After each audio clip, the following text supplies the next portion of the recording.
화면이 초점이 하나도 안 맞았어. 누가 건드렸나 이거?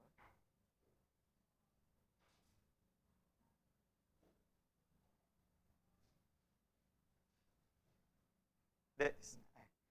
네, 또 목요일 저녁 시간 하나님이 또 우리에게 주신 또 귀한 말씀을 배우고 또 하나님을 알아갈 수 있는 그런 귀한 바이블 몇 시간을 허락해 주셨습니다. 또 이 시간 또 온라인으로 또 오프라인으로 함께 또 말씀을 듣는 모든 분들에게 또 하나님의 은혜와 또 사랑과 평강이 함께하길 소망합니다. 함께 기도하고 함께 우리 말씀 속으로 들어가도록 하겠습니다. 하나님, 오늘도 우리를 말씀의 자리로 또 은혜의 자리로 위로의 자리로 불러주셨습니다.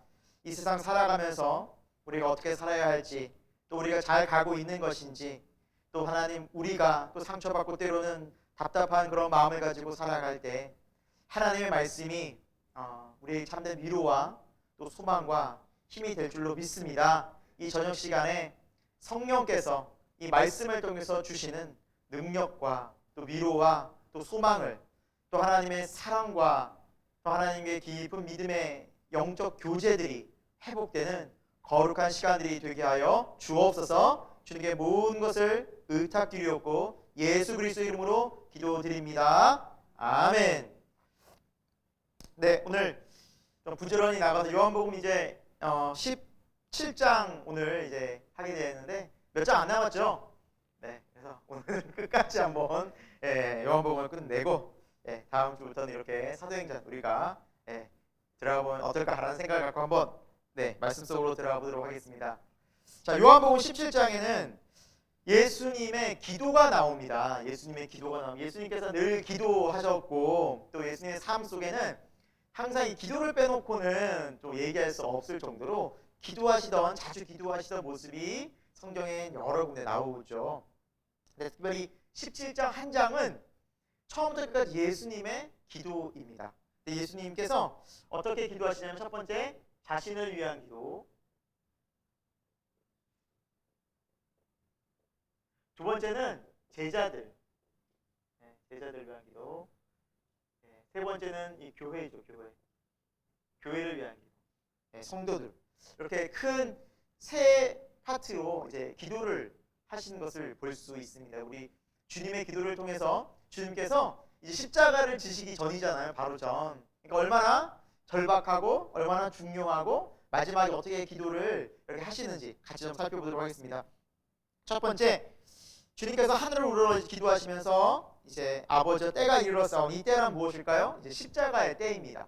십자가를 통해서 하나님의 구원을 온전히 이루시고 또 십자가 이후에 어떤 일이 벌어질까? 3일 만에 부활하시면서 이제 예수님께서 하나님이 우리를 향하신 놀라운 구원 계획이 어떤 것인지를 예수님의 삶을 통해서 이제 실제적으로 보여주시는 그런 놀라운 그런 구원의 역사들을 앞두고 있는 상황 속에서 그때를 말하는 거죠. 아들을 영화롭게 하사 또한 아들로 예수님을 통해서 누굴 영화롭게?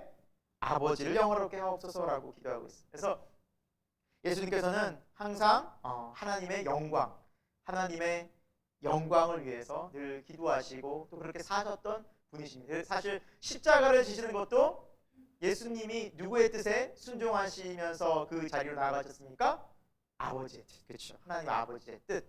그래서 하나님께 영광 돌리는 삶, 즉 하나님의 말씀에 순종하는 그 삶이 하나님께 영광 돌리는 삶이고, 그리고 또 그렇게 순종하는 길을 가졌던 예수님도 영광스러운 삶으로 그렇죠? 사셨던 것입니다. 그래서 하나님의 뜻에 순종할 때, 끝까지 순종할 때 하나님께도 영광이고 주님도 영광스러운 삶을 사실 수 있게 되었다는 사실입니다. 자, 3절에는 중요한 말씀이 나오는데 뭐냐면 우리가 소위 영생이란 말을 많이 쓰지 않습니까? 성경에. 그렇죠? 영원한 생명. 그 영원한 생명이 무엇인가라는 거죠. 영원한 생명. 물론 그 말 그대로 영원히 산다라고 얘기할 수 있겠지만 성경적인 정의가 바로 17장 3절에 나와 있어요.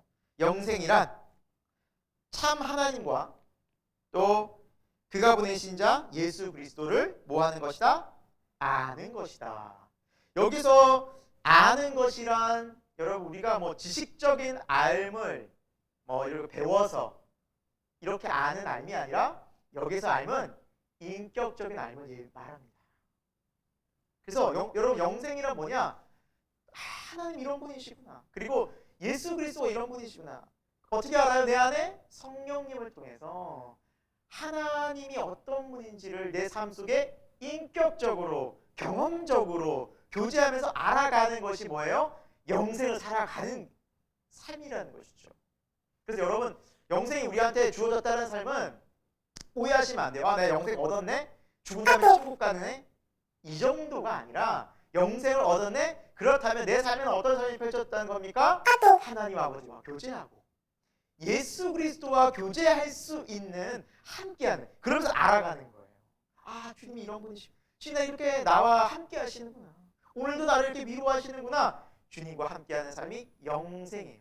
이게 살아가는 거예요. 그러니까 주님과 함께하는 게 영생이라는 거예요. 이해가 되십니까 여러분? 네. 지금 우리가 영생을 얻었다는 삶은 다시 말하면 지금 내 삶이 오늘 현재 주와 교제하는 거예요. 주와 티켓 얻고 영생 티켓 얻었는데 이게 아니라 영생이라는 것은 실제적으로 내가 주 예수 그리스도와 교제하는 거예요. 날마다. 그게 영생을 사는 거예요. 우리가 지금. 그러니까 구원의 삶은 영생인데 영생은 주와 동행하는 것이다. 자, 그리고 계속해서 오늘 다음에 이제 6절부터 보시면 세상 중에서 내게 주신 사람들, 제자들을 위한 기도가 나옵니다. 네. 자, 그러면서 이제 주님의 마음이 여기서 예수님의 마음이 느껴지는데요. 8절에도 예수님께서 나는 아버지께서 내게 주신 말씀을 그들에게 전달했다라고 이렇게 나오죠. 예수님의 말씀은 하나님 아버지의 뜻 그대로입니다. 그래서 예수님을 통해서 그 말씀을 통해서 우리는 누구를 알 수 있습니까? 하나님 아버지를 알 수 있어요. 그러니까 예수님은 하나님의 뜻을 그대로 전달하시는 분이에요. 그래서 우리가 앞쪽에서도 살펴봤지만 요한복음에 하나님 아버지를 좀 보여달라고 하니까 나를 본 자는 아버지를 본 것 똑같다. 나와 아버지는 하나다. 전혀 다르지 않다. 그래서 여러분 우리가 성경에 나오는 예수 그리스도의 그 사랑과 희생과 그리고 치유와 그 긍휼하심을 통해서 하나님 아버지 또한 그런 분. 우리가 좀 착각하면 안 돼. 우리는 한국에서의 아버지는 어떤 이미지예요? 그렇죠. 그놈하고 말 한마디 하면 예 이제 뭐 함부로 이제 아빠 왔다. 약간 묵뚝뚝하시고 그런 이미지인데 전혀 그런 이미지가 아니에요. 예수님처럼 너무나 온화하시고 진실하시고 사랑과 자비가 너무너무 무한하신 분이세요. 그 아버지의 마음을 예수님을 통해서 보여주신 거예요. 그대로. 자, 그러시면서 말씀하신 것이 11절의 끝에 보면 그들을, 제자들을, 주님 믿는 따르는 그 제자들을 보존하사 우리와 같이 그들도 하나 되게 하옵소서. 그래서 하나를 되게 강조하세요. 하나됨, 하나됨. 네. 하나 되게. 제자들에서 하나 되게.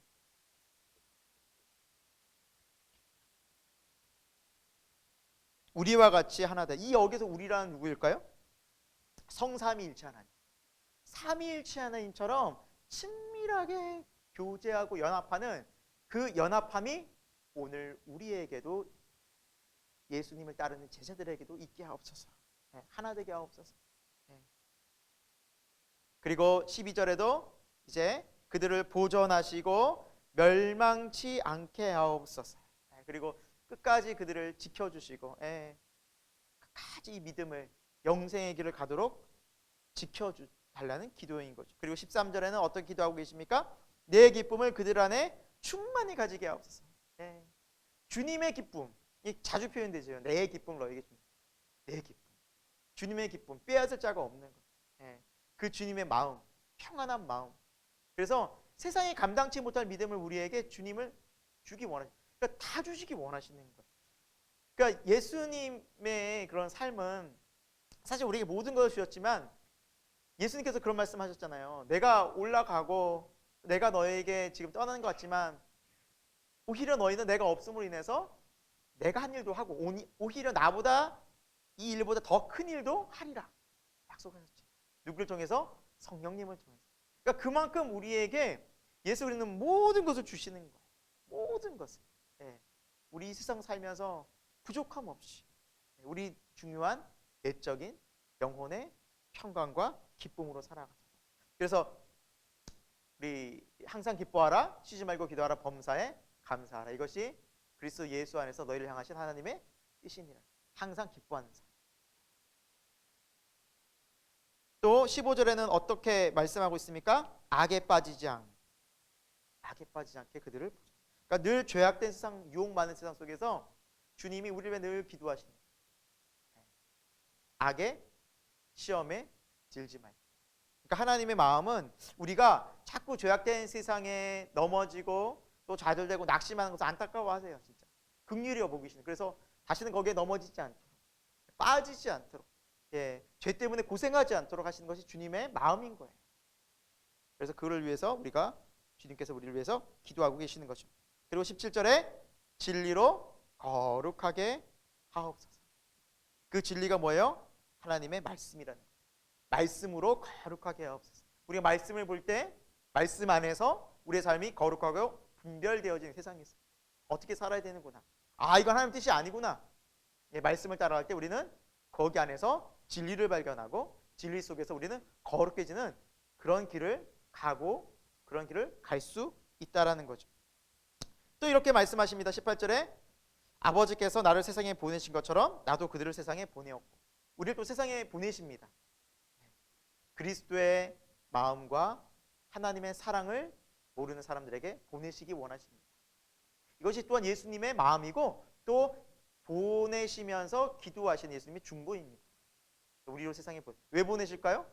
왜 로마서 우리가 말씀도 같이 우리가 설교에서 봤지만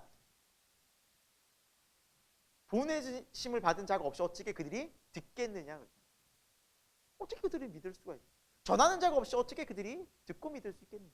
너무나 간단한 원리예요. 그러니까 우리를 통해서 예수 그리스도를 증거하는 삶을, 증인된 삶을 살기를 주님이 원하시고 예수님께서 하나님 아버지의 뜻을 따라 이 땅에 오신 것처럼 우리도 이제 믿고 주님의 뜻을 알다 보면 내가 이제 세상으로 가야 되는구나. 내 가정에서, 내 직장에서, 이 세상 속에서 주님을 드러내는 삶으로 내가 나가기 위해서 주님이 나를 먼저 부르셨구나. 자, 그리고 교회를 위한 기도를 하십니다. 20절에 보면은 나를 믿는 사람들, 앞으로 이제 교회들. 근데 이 교회들을 위한 기도는 공동된 또 특징이 있습니다. 계속해서 여기도 하나됨. 이게 또 중요한 원리죠. 하나됨. 21절에도 하나 되어, 22절에도 우리가 하나 된 것 같이 그들도 하나 되어, 23절에도 하나 되게 하려 하십니다. 그렇죠? 하나 돼. 그래서 교회는 예수님이 우리를 통해서 성령 안에서 연합된 그리스도의 몸이라고 하는 교회는 머리 대신 예수님을 따라 온 교회가, 성도들이 한 몸으로 하나 된 유기체로서의 교회를 주님께서는 기도하고 소망하고 이 땅 가운데 허락해 주셨다는 사실입니다. 그리고 그 하나됨 속에서는 26절의 마지막에 보니까 사랑이 그들 안에 있고 나도 그들 안에 있게 하다. 그러니까 사랑 가운데 연합하는 거예요. 이 연합의 가장 중요한 포인트는 바로 사랑입니다.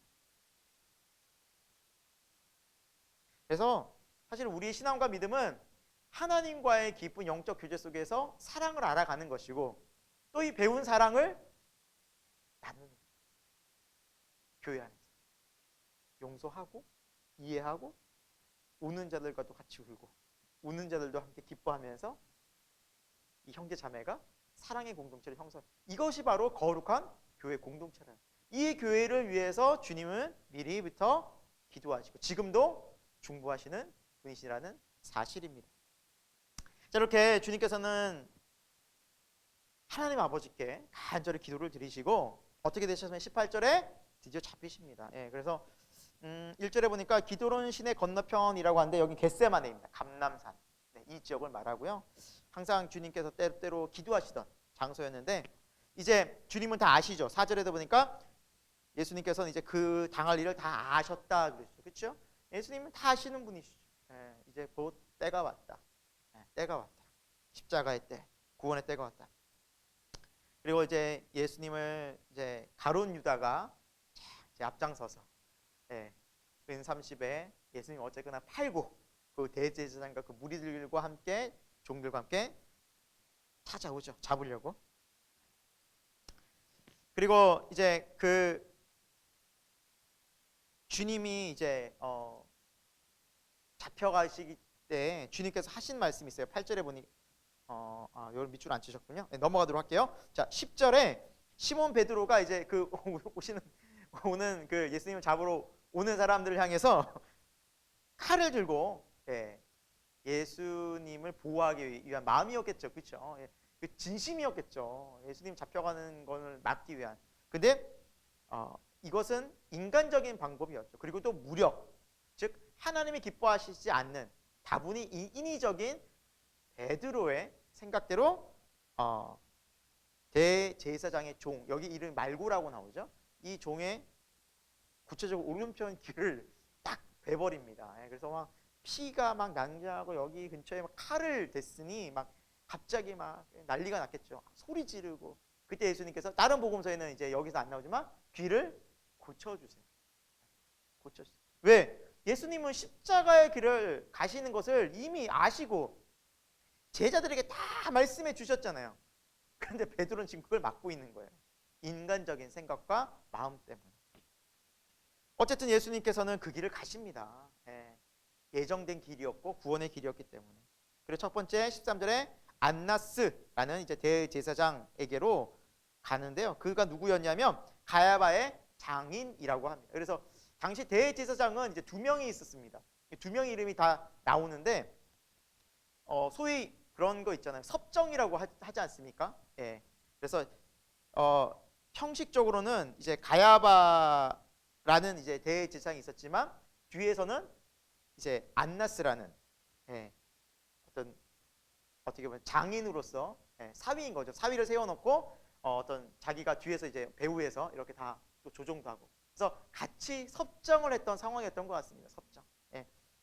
그러니까 이들이 하나같이 생각했던 건 뭐냐? 예수님을 뭐 하는 거다? 제거하는. 예수님 제거해. 왜? 예수님 때문에 온 유대인들이 그쪽으로 다 가고 자기네들이 입지가 불안해지는 거지.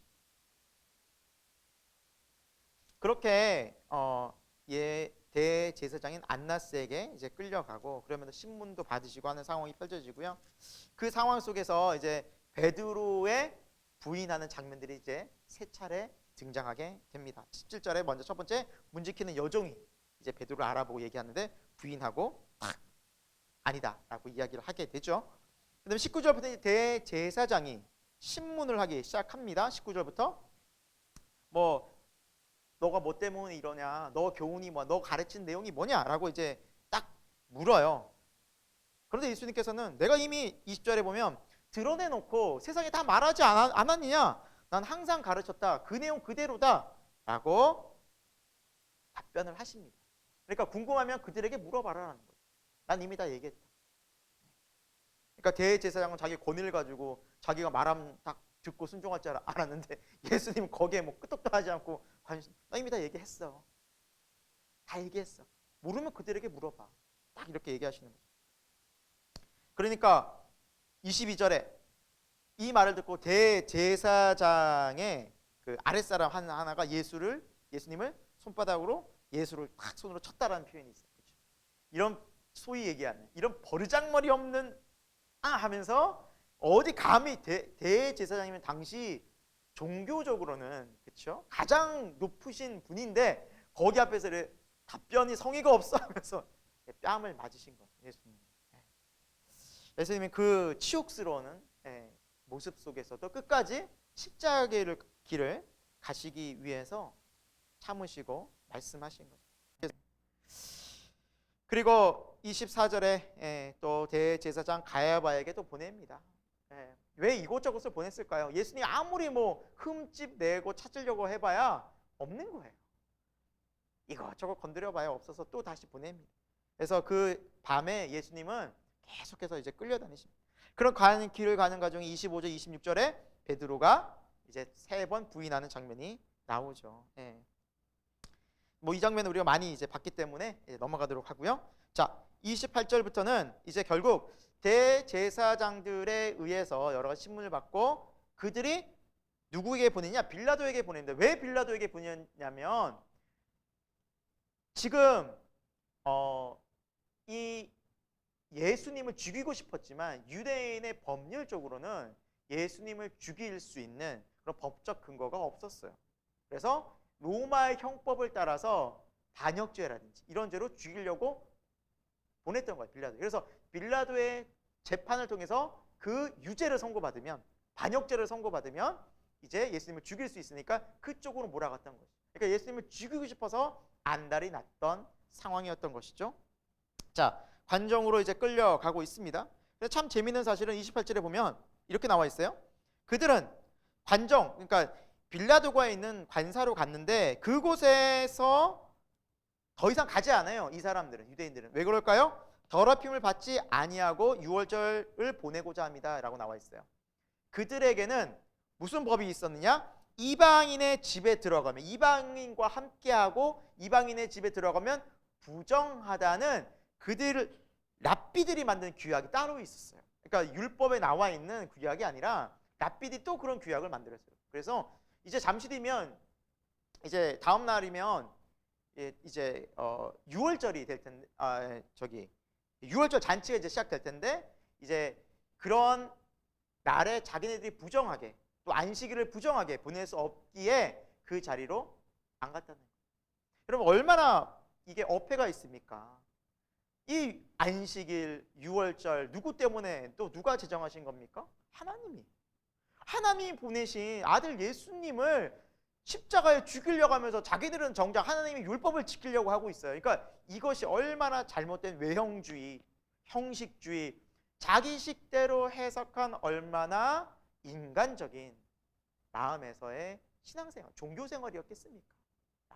그러니까 열심은 있었지만 그 열심 속에는 주님에 대한 순수한 마음과 순종과 사랑이 전혀 없었죠. 그걸 볼 수 있는 거죠. 자, 그래서 빌라도에게 데리고 와서 빌라도가 33절에 묻습니다. 내가 유대인의 왕이냐? 이렇게 쭉 얘기하는데 예수님이 말씀한 36절에도 나는 이 나라가 내 나라는 이 세상에 속한 것이 아니다. 그러면 쭉 하세요. 진짜 내 나라가 이 나라에 속했다면, 내가 진짜 이 세상 나라에 내가 왕이었다면 내 종들이 와서 벌써 싸워서 나를 보호했지, 내가 이렇게 끌려가고 지금 이 자리에 있지 않다. 내 나라는 이 나라에 속한 것이 아니다. 여러분 정말 이 나라는 여러분 공중 권세 잡은 자 사단이 이 나라 정치, 경제, 문화, 사회 전반적으로 다 주장합니다. 여러분. 그걸 아셔야 돼요. 세상 나라는 하나님의 허락하지 말아서 사단이 지배하고 있어요. 그 세상의 원리예요. 그래서 요즘 세상이 악한 거예요. 왜 하나님이 계신데 왜 세상이 악한가? 이 세상은 타락해져서 하나님이 지금 완전한 회복과 온전한 하나님 나라 오기 전까지는 사단이 계속해서 지배할 겁니다. 그래서 세상은 여전히 불의하고 전쟁이 있고 죄악이 가득합니다. 그래서 우리가 이 세상 살면서 거룩하게 살아야 되는 이유가 거기 있는 거예요. 이 세상에 속하지 않게 예수님의 길을 가야 되는 이유가 거기 있다는 것이죠. 자, 그리고 예수님께서는 내가 정말 왕이 아니냐? 아니, 나는 왕이 맞다. 왕은 맞다. 예. 그러나 내 나라는 이 세상에 속한 하나님 나라의 왕이에요. 온 우주의 왕이지 뭐 이 유대 세상 나라 너희들이 보는 이 나라 왕은 내가 아니다. 너희들이 세우지 않는. 그리고 예수님은 진리에 대해서 증언하러 왔지 이 세상 다스리고 너희들이 원하는, 쉽게 얘기하면 유대인들이 바라던 그 왕은 어떤 왕이었습니까? 강한 로마로부터 압제해서 해방시키고 유대 민족을 세상의 강한 나라로 만든, 너희들이 원하는 나는 그런 왕이 아니다. 나는 진리, 영생, 하나님의 나라에 대해서 증거하러 왔다라고. 알턱이 없죠. 그러니까 38절에 빌라도가 이렇게 마지막에 물어요. 여러분 밑줄 안 쳤지만 진리가 무엇이냐? 그러니까 모르는 거예요. 정말 아무리 얘기를 해줘도 여러분 영적인 귀와 영적인 눈이 닫혀 있으면 전혀 몰라요. 전혀 몰라요. 그런데 여러분 적어도 빌라도는 그런 마음이 있었어요. 사람이 상식선에 있었어요. 상식. 이건 죽일 죄가 아니라는 거예요. 그래서 38절에 나는 그에게서 아무 죄도 찾지 못했다 이렇게 말해버려요. 그리고 내가 너희에게 이 명절에 죄수 한 명 풀어주려고 하는데 40절에 바나바를 풀어주라, 예수를 풀어주라. 그러니까 사람들이 누굴 풀어주라 그래요? 바나바. 예수는 못. 그러니까 빌라도가 이해가 안 되는 거예요. 아니 정상적으로 이거 재판을 해봐도 이 사람은 죄가 없는데 왜 자꾸 죽이려고 하는지. 예. 그래서 계속해서 이렇게 예수님을 어쨌거나 구해주려고 뭐 좀 매 좀 치고 보내주려고 했는데 사람들이 그렇게 호락호락 그것을 허락하지 않아요. 유대인들이 어쨌거나 죽이려고, 예수님을 죽이려고 달려드는 모습을 쭉 읽다 보면 볼 수 있어요. 그러니까 빌라가 또 얘기하는 거예요. 4절에 아니 나는 아무 죄도 찾지 못하겠다. 또 얘기해요. 또 얘기를 해요. 얼마나 이 사람들의 태도가 이해가 안 됐으면. 근데 사람들 어디까지 얘기해요? 6절에 보니까 십자가에 못 박으소서. 십자가라는 뭐냐면 당시 로마의 형법 중에서도 가장 죄질이 안 좋은, 특히 반역죄라든지 사람을 아주 심하게 죽이고 살인한 살인자에게 준 형벌이 바로 십자가 처형이거든요. 이걸 하라는 거예요. 근데 또 빌라가 얘기해요. 6절 끝에 나는 그에게서 죄를 찾지 못하겠다. 어쨌거나 이거는 아니다. 옳지 않다. 그렇게 얘기를 하고 빌라도가 이 상황에서 아무 말도 하지 않는 침묵하고 있는 예수님에게 한마디 합니다. 10절에 빌라도가 이렇게 말해요. 너 왜 아무 말도 안 하냐. 그러니까 난 너를 놓을 권한도 있고 십자가에 못 박을 권한도 있다. 나는 그런 사람이다. 근데 너 왜 변호도 하지 않고 이렇게 있냐. 근데 예수님이 뭐라 말씀하세요? 11절에 위에서 주지 않았다면, 허락하지 않았다면 아무도 나를 해할 수 없다. 이거는 뭐예요? 하나님 아버지의 뜻이다. 나는 그 길로 가고 있다. 그래서 인간적으로는, 육신적인 눈은 12절에 빌라도가 예수님을 놓으려고 힘썼어요. 그게 있어요. 하지만 그때 유대인들을 이제 빌라도가 봤을 때 유대인들에게 들려오는 음성이 있었어요. 자, 12절에 당신이 이 사람을 놓으면 가이사의 충신이 아닙니다. 왜? 지금 예수님을 못 박아야 된다, 못 박지 말아야 된다, 이런 일들이 일어나면 이 유대 지역에 분란, 밀란이 일어날 수 있어요. 그러면 로마에서 뭐라고 그랬어요? 제대로 다스리고 있는 거야? 책임을 묻겠죠. 너 나에게 죽음하고 잘 다스려야지. 그러니까 빌라도의 목적은 어쨌거나 유대인들에게 큰 일이 일어나지 않고 자기 자리를 유지하는 거였어요. 갑자기 가이사의 충신이 아닙니다 하니까 덜컥 겁이 나는 거예요. 내가 혹시 여기에서 이 예수를 못 박지 않으면 여기에서 큰 난리가 나고 이 폭동 때문에 내 자리도 위태롭고 황제가 나를 어떻게 할까 봐 세상적인 권력이 두려웠던 거예요. 그래서 십자가에 못 박도록 어떻게 했을까요? 허락한 겁니다. 그러니까 어떤 사람들은 빌라도가 이렇게 예수님 풀어주려고 했는데 억울하지 않냐. 빌라도의 입장이 얼마나 억울해. 그리고 우리 사도신경 외울 때마다 하잖아요. 본디오 빌라도에게 고난을 받으사. 아니 빌라도가 불쌍하다는 거예요. 요한복음 보면. 그런데 여러분 이것 또한 빌라도가 큰 잘못과 실수를 한 거였어요. 왜? 예수님이 분명히 죄가 없음에도 불구하고 자기의 입지와 위치 때문에, 세상적인 자리 때문에 억울한 예수님을 내어준 죄가 컸다라는 거예요. 그건 분명히 있어요. 자, 그래서 어쨌거나 세상을 더 사랑하고 세상을 더 소중히 여겼던 빌라도에게는 예수님 한 명 차라리 제거하는 게 낫겠다라는 선택을 했던 겁니다. 이해가 되세요? 네, 어떤 분은 빌라도가 많이 억울한 건 아니었고요. 자, 그래서 예수님께서는 결국에는 십자가에 못 박혀 죽으시려고 하는데, 여러분 저 14절에 보면 이때는 6월절 준비로 때는 제6시라 나와 있죠. 여기서 6시는 로마 시간이에요. 그래서 제가 여기다 유대 시간에 6을 더해서 잘못 생각하면 12시, 낮 12시로 생각해서 그럼 뭐지? 예수님 못 박으라고 한 게 12시면 9시 못 박히셨다고 했는데, 그쵸? 9시에 못 박히셨고 오후 3시에 우리 시간으로 죽으셨잖아요. 이렇게 가물가물하시는 겁니까, 여러분? 그래서 이 그 시간이 여기서 6시는 로마인 시간, 태양력입니다. 그래서 아침 일찍 새벽 6시쯤 됐어요. 그러니까 밤새도록 신문 받으시고 돌아다니시면서 이제 예수님은 고난을 받으시다가 이제 드디어 6시에 그 판결이 내려지고 이제 십자가의 길로 가게 되셨던 겁니다. 자, 이제 십자가에 드디어 못 박히시는데 해골, 즉 골고다라는 곳으로 이제 십자가를 지고 올라가시죠. 예. 자, 그리고 예수님의 23절에 보면은 예수님의 속옷도 군인들이 취하게 된 장면이 나오는데 이 속옷은 이제 통으로 짜여진 속옷이라고 해서 안에 입는 이제 옷이었어요. 안에 입는 옷. 그것을 이제 군인들이 이제 좋으니까 뭐 전에 홍포도 입히고 막 예수님이 왕인 것처럼 사람들이 이렇게 약간 모욕을 줬잖아요. 그래서 그거 좋은 옷들을 다 가지려고 하다가 이 속옷을 제비 뽑자는 거예요. 나눠 가지지 않고. 근데 이 장면이 바로 성경의 예언을 이루고자 합니다라는 겁니다. 24절에 그들이 내 옷을 나누고 내 옷을 제비 뽑나이다. 그렇게 예수님은 약속된 대로 오셨다는 거예요. 자, 그 아래에는 누가 계셨어요? 어머니 마리아죠. 그리고 이모와 글로바의 아내 마리아와 막달라 마리아가 그 아래서 예수님의 그 죽는 그 순간까지 있었고, 특히 예수님의 제자 중에 한 명, 26절에 사랑하시는 그 제자 한 명이 있었어요. 이 제자가 누구냐면 사도 요한을 말합니다.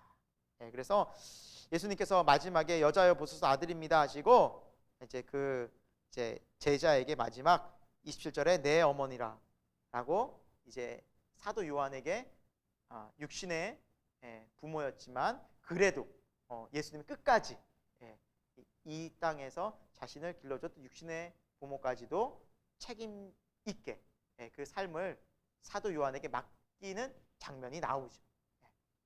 여러분 잘 보십시오. 26절에 예수님이 마리아에게 뭐라고 말씀하십니까? 여자여 보소서라고 말합니다. 예수님은 공생의 기간 동안 마리아를 향해서 어머니라고 한 적이 없어요. 다 여자여. 앞부분에도 여자여. 가나 혼인잔치에도 여자여. 지금 이것이 나와 무슨 상관입니까? 지금도 여자여 보소서. 선을 뒀죠.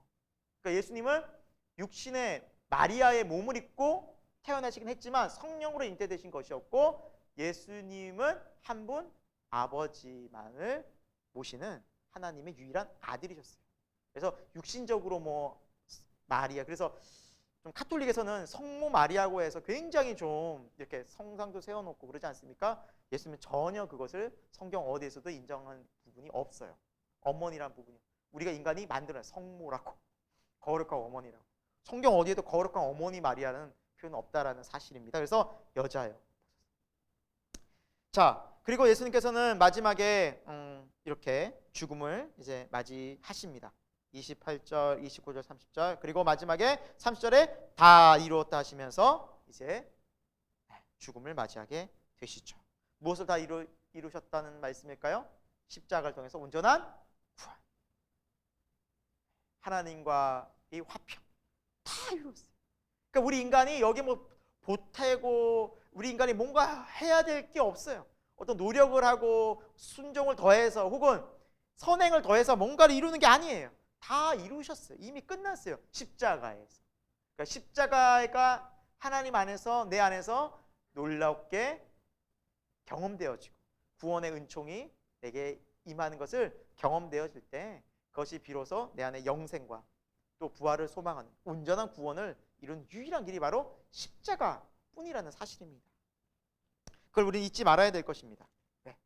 그리고 이제 다음 날은 이제 6월절이라 빨리 이제 시신을 거두어야만 했어요. 여러분 십자가 처형이 며칠간 계속해서 이렇게 사람을 그냥 뜨거운 햇볕에 이제 고통 속에서 죽이는 거거든요. 근데 이 십자가 처형을 하면 사람이 하루나 보통 하루 만에 잘 죽진 않고요. 이틀이나 3일까지도 간다고 합니다. 숨이. 그러니까 거기서 그냥 말려 죽이는 거예요. 말려. 근데 이제 다음 날 이제 6월절이니까 안식일이니까 6월절도 시작되고, 그러니까 이제 그걸 부정하다고 생각해서 이제 빨리 죽이려고. 그래서 다른 강도들은 몸을 이제 꺾었어, 다리를 꺾고. 그러니까 빨리 죽여버렸던 거예요. 근데 예수님이 이미 죽으셨어요. 이미 죽으셨어요. 근데 그것도 뭐예요? 말씀을 이루려 하심이에요. 36절에 그 뼈가 하나도 꺾이지 아니하리라 하는 성경을 응하게 하냐, 이루어지게 하냐. 하나님의 뼈, 보통은 그렇게 뼈를 꺾어서 죽이고 사람들을 그렇게 마지막에 그렇게 비참하게 만드는데 예수님의 시신만은 안 꺾은 거예요. 창만 마지막에 딱 찌르고.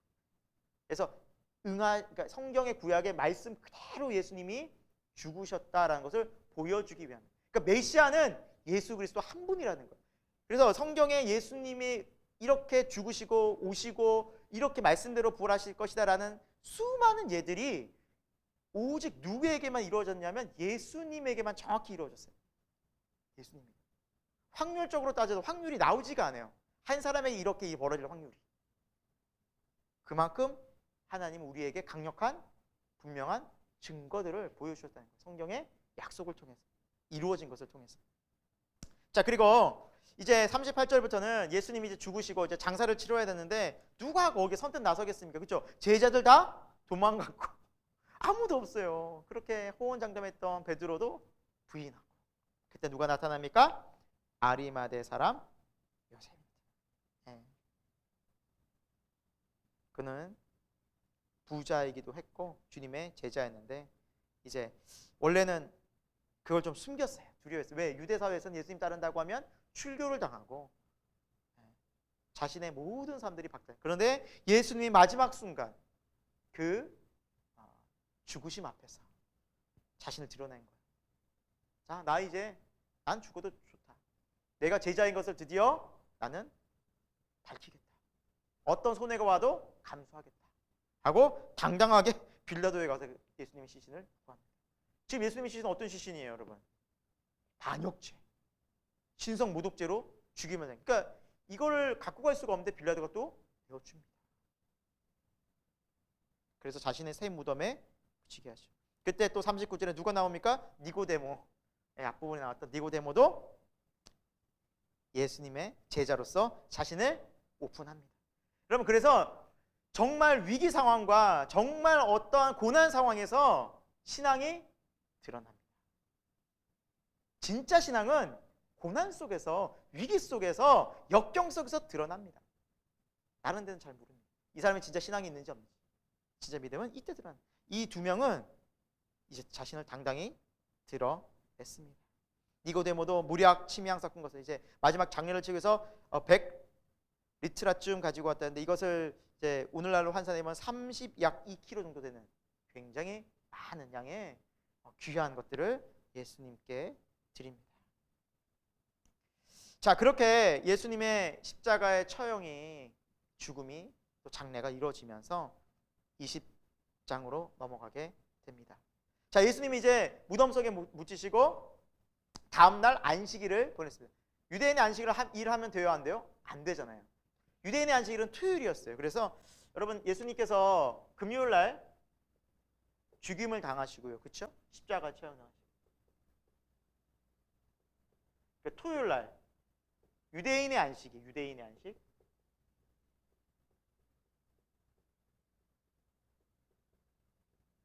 이때 어디 계셨어요? 계속해서 돌무덤. 그 다음에 우리가 말하는 소위 일요일, 주일이죠. 이때 뭐 하셨어요? 부활. 그래서 3일 만에 부활하신 거예요. 이렇게. 금, 토, 일. 3일. 자, 계속해서 이제 하루를 보내시고 일요일 날, 우리가 아는 주일 날 부활의 영광스러운 아침을 맞게 됩니다. 그래서 20장 1절에 안식 후 첫날, 유대인의 안식일 토요일 바로 다음 첫날 일요일에 아직 어두울 때 막달라 마리아가 이제 무덤을 찾아가죠. 이 여인들이 무덤을 찾아간 이유는 이제 예수님의 장례를 끝까지 잘 준비케 하기 위한, 부활을 막 소망하고 간 게 아니었어요. 우리 앞에서 봤잖아요, 그렇죠? 그 부활을 믿고 간 게 아니었어요. 여전히 그들이 참 인간적인, 육신적인 생각에 많이 있었어요. 그러니까 예수님과 함께 했음에도 불구하고 이 육신적인, 인간적인 눈에 가득 차 있었어요. 믿음과 영적인 눈을 아직은 정확하게 볼 수가 없었던 것이죠. 그런데 무덤에서 돌이 치워져 있고 무덤이 빈 것을 보고 깜짝 놀라서 제자들에게 얘기하는데, 특히 2절에 시몬 베드로와 예수께서 사랑하시던 다른 제자, 이게 누구일까요? 요한을 말해요. 베드로와 요한에게 이렇게 얘기를 했어요. 그랬는데 두 명이 예수님 너무너무 사랑하니까, 사랑을 따지자면 1, 2위 하거든요. 그러니까 예수님의 그 부활한 소식을 듣고, 그러니까 없었다는 소식을 듣고 달려가는데, 누가 빨리 갔냐면, 누가 빨리 갔을 것 같아요? 누가 경주가 더 빨랐을까요? 요한이 더 빨랐어요. 날쌘나 봐요. 베드로가 좀 늦었어요. 그런데 무덤 앞에서 감히 들어가지는 못하는 거예요. 감히 들어가지 못하는데, 또 베드로는 또 용기 있잖아요. 또 잘하잖아요. 적극적이잖아요. 그래서 들어가 보니까 진짜 막달라 마리아의 얘기처럼 예수님의 시신이 없고 사형포가 쌓여져 있고, 그 모습 보고 깜짝 놀라, 너무 충격이었죠. 물론 예수님께서 말씀을 하셨지만 실제로 이 장면을 보니까 너무너무 혼란스러웠겠죠. 이거 어찌 된 일이지?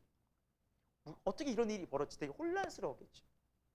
자, 11절부터 보시면 이제 마리아는 그 상황 속에서 울고 있었어요. 왜 울었을까요?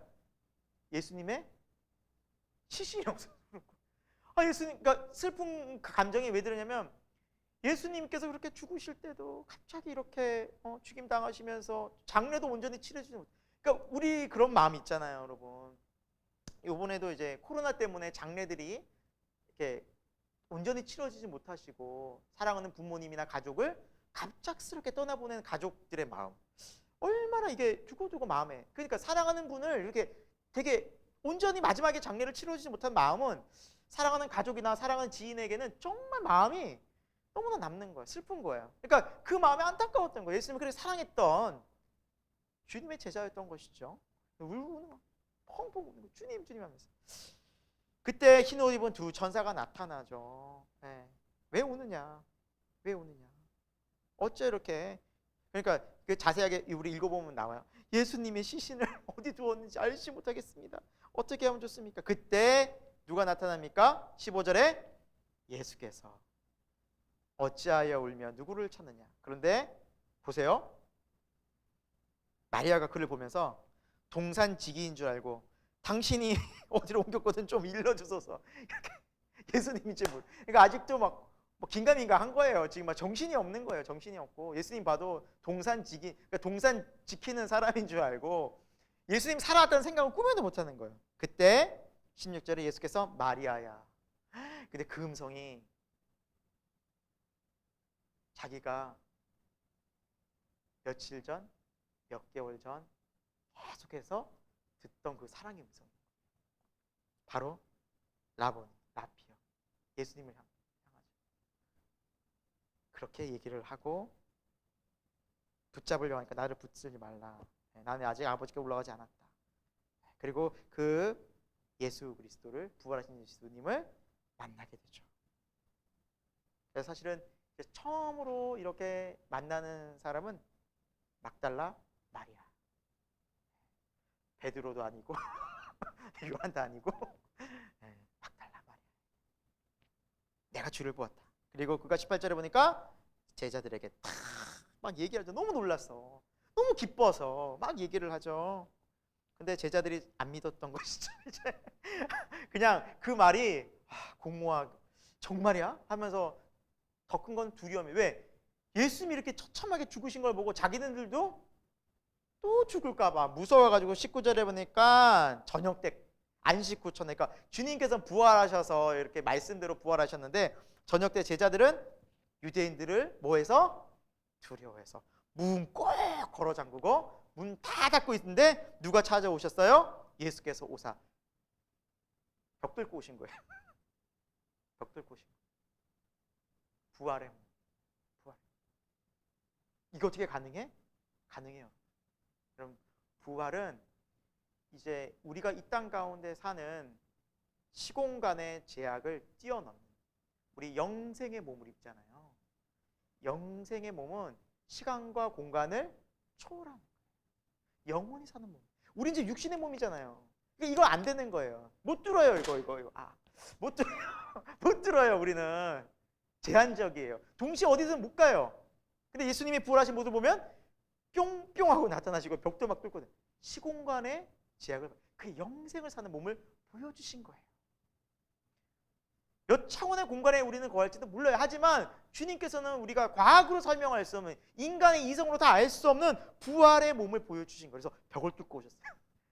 그러니까 우리가 다른 본문에서 뭐 유령인가 보다, 야 유령이다 라고 얘기하잖아요. 영적인 가 아니라는 거예요. 근데 예수님께서 앉아봐라, 여기 먹을 거 없냐 해서 먹을 거 막 드시잖아요. 근데 그건 또 아닌 거예요. 그러니까 그 부활의 몸은 너무나 놀라운 영생을 살아가는 그 몸이라는 거예요. 그걸 직접 보여주신 거예요. 부활의 첫 열매가 되셨어요. 그러면서 주님께서 첫 번째 하신 말씀이 뭐예요? 19절 마지막에 너희에게 뭐가 있으라? 평강이 있어. 그러니까 예수님은 우리의 두려움을 너무 잘 알고 계세요. 우리 현재 상황을 너무 잘 알고 계세요. 이들이 제일 지금 상황에서 필요한 게 뭐다? 평강이라는 거예요. 마음의 두려움. 로마 사람들이, 대제사장과 사람들이 또 이끌고 우리를 잡으러 어떡하나, 무서워 죽겠는 거예요. 무서워 꽁꽁 숨어 있는 거예요. 그 두려움 속에 평강이 있을지어다. 또 다시 너에게 평강이 있을지어다. 그리고 나도 너희를 이 세상에 보내노라. 성령 주셔서 이제 보내시죠. 말씀처럼. 그리고 성령을 받으라. 약속하신 성령이 이제 며칠 뒤에 오시죠.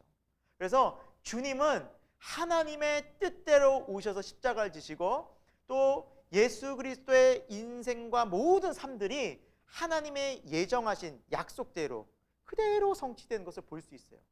예수님께서 말씀하셨잖아요. 우리 앞장에 봤잖아요. 누굴 보낼 것이다. 내가 가지만 또 다른 보혜사? 그렇죠. 그걸 또 강조하시는 거예요. 성령을 받으라. 너희가 성령을 받으면 너희가 달라질 것이다. 주님은 그걸 아셨던 거예요. 자, 그리고 24절에는 이제 디두모라는 도마가 그 자리에 마침 없었어요. 그러니까 막 제자들이 막 얘기하는데 나 못 믿겠어. 25절에 도마가 내가 그의 손에 못자국을 보며 또 손가락을 그거 직접 넣어봐야 되고 그 옆구리 내가 직접 만져보지 않는 이상 절대 내가 믿지 않을 거야 라고 얘기를 합니다. 그리고 26절에 여드레 뒤 8일 뒤에 예수님이 또 찾아오시죠. 자, 그 장면도 여러분 제가 아마 밑줄을 쳐놨을 거예요. 문이 26절에 문이 어떻게 돼 있어요? 닫혀 있어요. 여전히 이들은 덜덜덜 떨면서 숨어 있어요. 그래서 그럼 성령님이 임하시기 전에 제자들은 여전히 무서워요. 예수님이 두려워하지 마, 평강을 가져. 그래도 안 돼요. 이게 안 돼요. 내 뜻대로 안 돼. 내 마음대로 안 돼. 이 평강이 임하질 않아요. 그때 문 닫혀 있는데 또 그들 가운데 오시는 거예요. 벽 뚫고 또 오셔가지고 찾아오셔가지고 누굴 먼저 부르실까요? 도마를. 너에게 평강이 있을지어다. 또 위로를 해주시고 도마를 탁 부르시고 도마야 일로 와봐. 내 손가락 여기 내밀어 보고 여기 만져봐. 넣어봐. 괜찮아. 그리고 믿음 없는 자가 되지 말고 믿는 자가. 그러니까 주님께서는 그렇게까지도 믿게 하시고 싶었던 것이었어요. 혼내실 수도 있잖아요. 어떻게 너게 믿음이 없냐? 아직도 믿지 못하냐? 나를 바라하면서 하는데 그거 손잡. 그러니까 주님이 우리에게 원하시는 거는 삶에 믿음을 가지는 거예요. 그리고 믿음을 갖기 정말 원하시는 마음으로 주님은 손과 또 발과 옆구리를 다 보여주신 거예요.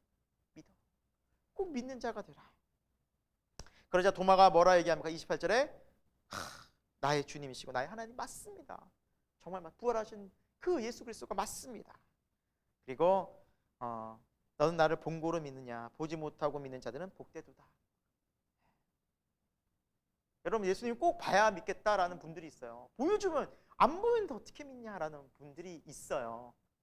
또 많이 오늘날 세상에는 증명해보라고 그래요. 예수님이 계심을, 하나님이 계심을 증명해. 그러나 믿음은요 충분히 보지 않고도 믿을 수 있어요.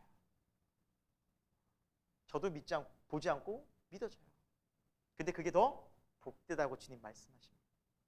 하나님의 말씀이 우리 안에 성령을 통해서 알게 되고 또 그것이 진리로 드러나게 되면 믿음을 가지는. 오히려 훨씬 많은 사람이 예수님을 직접 보지 않고 믿잖아요. 가능해요. 그래서 우리는 복된 자녀예요. 예수를 믿지 않고 보기 때문에 더 복된 자녀예요. 아무튼 도마는 뭐 전생에 따르면 가장 멀리 인도까지 와서 복음을 전했다고 합니다. 자기가 정말 확실히 믿었기 때문에 이제는 죽기까지 더 충성해. 때로는 의심 많고 또 확실하게 알아야 내가 믿겠다는 사람들도 있긴 해요. 그러나 주님은 그것까지도 다 알고 계시고 또 보여주시고 이렇게 주님을 드러내주세요. 또 그런 사람들이 그 확신을 가지고 더 분명하게 복음에 직인된다면 또 그것 또한 하나님이 귀하게 사용하시는 길인 것입니다.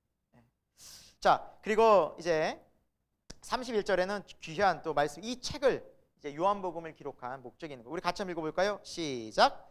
오직 이것을 기록함은 너희로 예수께서 하나님의 아들 그리스도이심을 믿게 하려 함이요 또 너희로 믿고 그 이름 힘입어 생명을 얻게 하려 함이니라. 네, 이 책을 기록한 목적은 뭐라는 거예요? 예수가 누구다? 하나님의 아들, 약속된 그리스도다. 기름 부음 받은, 그러니까 구원자다. 그리고 그를 힘입어 뭘 얻는다? 생명. 이 생명은 뭐예요? 아까 얘기한 영생을 말하는 거예요. 영생은 뭐예요? 참 하나님과 주 예수 그리스도를 인격적으로 알아가는, 그게 영생을 살아가는 삶이에요. 구원의 삶이에요. 자, 마지막 21장입니다. 드디어 요한복음 21장이 왔습니다. 네, 마지막 장인데, 자, 21장에는 장소가 바뀌죠. 어디입니까? 디베리아 호수. 우리 저번에 얘기했지만 갈릴리 호수를 이야기합니다. 이 갈릴리 호수로 예수님께서 이 제자들을 만나신 이유는 뭐냐면, 여러분 우리 좀 볼까요? 마가복음 14장 28절을 볼까요? 여러분 성경책 한번 펼쳐볼게요. 마가복음 14장 28절. 네. 여러분 밑줄도 아마 치셨을 것입니다. 마가복음 14장 28절, 중요한 또 내용이기도 한데요. 예수님께서 십자가에 죽으시기 전에 예언하신 장면이에요. 14장 28절에 그러나 내가 살아난 후에 너희보다 먼저 어디로 가리라? 갈릴리로 가리라. 이걸 말씀해 주셨어요. 그래서 제자들이 어디로 간 거예요? 지금 갈릴리로 주님 만나러 간 거예요. 주님 이걸 다 하셨어요. 내가 다시 나를 어디에서 만나리라? 갈릴리로 간 거예요. 자, 그래서 갈릴리로 가서 이제 제자들이 있는데 갈릴리 바다잖아요. 그래서 3절에 쭉 이렇게 읽어보면 이제 베드로가 아유 나는 고기나 잡아야겠다 왔으니, 근데 고기 잡는데 한 마리도 못 잡아요. 또 허탕을 쳐요. 새벽녘에 저 멀리서 배 오른편에 그물을 던지라 하는 말씀이 들려요. 그리고 오른편에 그물을 던져요. 던졌더니 그물이 찢어질 정도로 많은 고기가 잡혀요. 찢어지진 않았지만 그렇게 많은 고기가 잡혀요. 그리고 요한이 얘기해요. 주님이다. 그 얘기를 듣고 베드로가 겉옷을 입고 물에 첨벙 들어가요. 그 거리가 어느 정도 됐냐고 성경에 나와 있어요. 8절에 보니까 약 50칸쯤 되었다. 이 50칸은 우리로 따지면 약 10m 정도예요. 이제 해변에서 이제 갈릴리 해변에서 10m 정도. 그러니까 거리가 멀다면 멀고 또 좁다면 좁은데 저 멀리서 10m에서 이제 주님이 딱 말씀하시니까 베드로가 그 10m를 옷 입고 다 헤엄쳐 가는 주님이라는 얘기를 듣고, 그러니까 베드로가 정말 주님을 보고 싶고 만나고 싶어하는 진심은 있었던 것이죠. 자, 그때 예수님이 올라보니 예수님께서 뭐 하고 계셨어요? 9절에 숯불과 숯불에 생선과 떡을 준비해 놓은 만찬 아침 식사에. 또 구운 떡 얼마나 맛있습니까? 또 숯불에 구운 떡. 생선도 아주 그냥 예수님이 노릇노릇하게 잘 구워 놓으셨어요. 그리고 지금 잡은 것은 갖고 오라. 갓 잡은 생선. 세 보니까 153마리. 153 오나미 볼펜이 여기서 나왔죠. 153마리. 그래서 그게 진짜로 기적처럼 10억자루 이상이 팔렸다고 합니다. 모나미를 살렸다고 하는데 사장님의 간증입니다. 이 생선을 주님이 먹이셨어요. 와서 12절에 보니까 와서 뭘 먹으라? 아침이죠. 아침 식사해. 밤새도록 고생했지. 아침 식사해. 여러분 왜 다시 갈릴리였을까요? 근데 왜 마지막에 갈릴리로 끝날까요? 이렇게 갈릴리에서 만나셨어요. 예수님의 제자를 처음에 어디서 만났습니까? 갈릴리 바다에서 만났죠. 기억나십니까? 베드로가 밤새도록 요한과 함께 그물을 내렸는데 한 마리도 못 잡. 깊은 데 가서 그물을 내렸더니 그물이 찌어정을 잡혀서 주님 앞에 주여 나를 떠나소서. 저는 죄인입니다. 나를 따르라. 이제 너가 사람을 낚는 어부가 되게.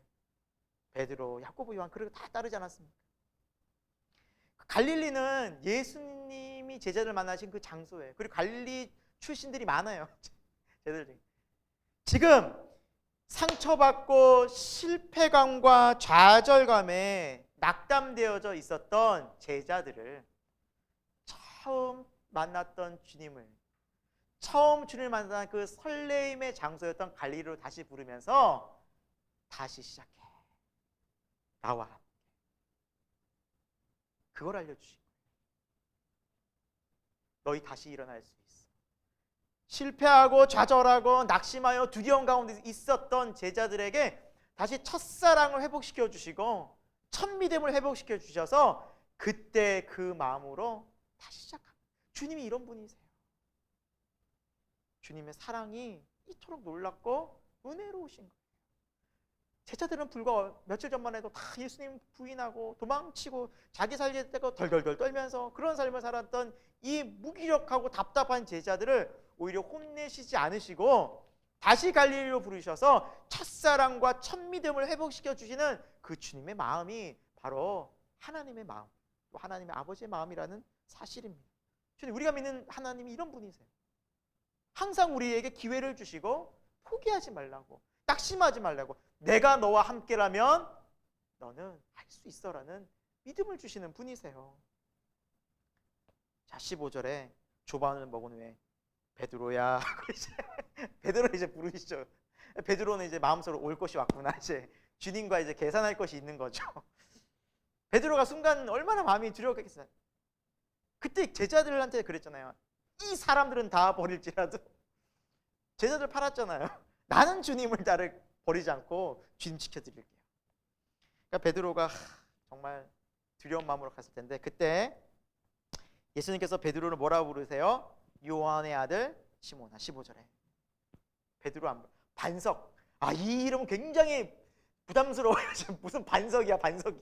반석은 뭐예요? 흔들리지 않는 믿음의 반석을 의미하는데 흔들리지 않기는요. 네. 아주 많이 흔들렸죠. 그러니까 이 예수님이 아시는 거예요. 베드로 그러면 벌써 베드로가 주눅 들고. 난 그런 사람 아닌데. 옛날 이름. 요한의 아들 시몬아. 주님의 그 자상함이 묻어나 있는 거예요. 너가 나를 사랑하느냐. 그리고 3번 물으세요. 실패하고 좌절하고 예수님을 이렇게 부인했던 베드로에게 왜 사랑을 물으셨을까요? 왜 사랑하느냐? 베드로는 솔직히 예수님을 사랑은 했어요. 그러나 현실적으로 그 두려움 속에서 넘어진 것뿐이에요. 연약함 때문에. 주님 그거 아셨어요. 그래서 베드로가 진짜 얘기하죠. 내가 주님을 사랑합니다. 주님 그거 아십니다. 저 주님 사랑합니다. 예수님이 물으시는 것은 우리의 능력이 아니에요. 요구하시는 것은. 지금부터 능력치를 키워? 응? 기도 몇 시간 하고 말이야. 성경 계속 읽고 말이야. 나가서 전도하고 말이야. 지금부터 뭔가 너가 하란 말이야. 이게 아니라 너 나를 사랑하니. 여러분 사랑은 뭡니까?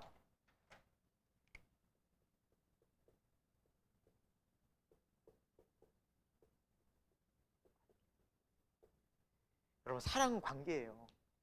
그렇지 않습니까 여러분? 너나 사랑해라는 것은 길 가던 사람에게 함부로 물을 수 없잖아요. 큰일 나죠. 요즘 같은 시대에. 그런데 가족들한테는 함부로 물을 수 없어요. 왜? 사랑의 관계니까.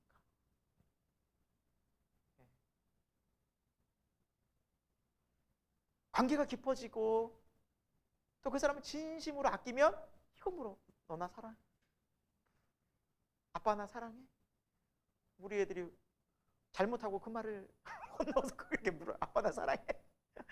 사랑은 해. 근데 너가 잘못했으니까 혼은 나야 되죠. 이렇게 얘기를 하긴 하는데 그걸 확인하고 싶어해요. 사랑하는 거냐. 사랑해. 관계. 그러니까 주님이 우리와 정말로 관심 있어 하는 부분은요. 우리가 얼마나 충성하느냐, 얼마나 막 잘하느냐. 베드로의 마음은요. 잘하고 싶었던 거예요. 그러니까 그런 얘기를 하죠. 다 버릴지라도 저만은 안 버리겠어. 막 인정받고 싶은 거예요. 근데 주님이 원하시는 건 뭐예요? 그런 인정받고 세상 사람들은 그런 거 좋아하겠죠. 하지만 주님은 이거 좋아하신다는 거예요. 그래서 예수님과 우리의 관계가 계속해서 뭐예요? 양과 목자, 포도나무 이 비유해 주셨잖아요. 요한복음 14장 15절. 또 친구. 관계요, 다 관계. 포도나무의 가지가 줄기가 그 본체를 가지를 떠나서는 줄기를 떠나서 가지가 살 수 없듯이 너와 나와의 관계가 뭐예요? 딱 붙어 있어요. 뗄래야 떼서 떨어지는 순간 죽어. 그러니까 우린 떨어지면 안 돼. 이거거든요. 내가 너 안에, 너가 내 안에. 이게 뭐예요? 연합이거든요. 여러분 신앙은 믿음 생활은 이게 전부라는 거예요. 예수님께서 베드로에게 그걸 물으시고 그리고 그 부족하고 연약한 베드로에게 뭘 맡겨주세요? 내 어린 양을. 이 어린 양은 예수님께 생명을 걸기까지 사랑하신 그 양이에요. 뭘 주시는 거예요? 우리들에게 사명을 주시는 거예요. 영원히 영광스러운 하나님 나라의 일을 맡겨주세요.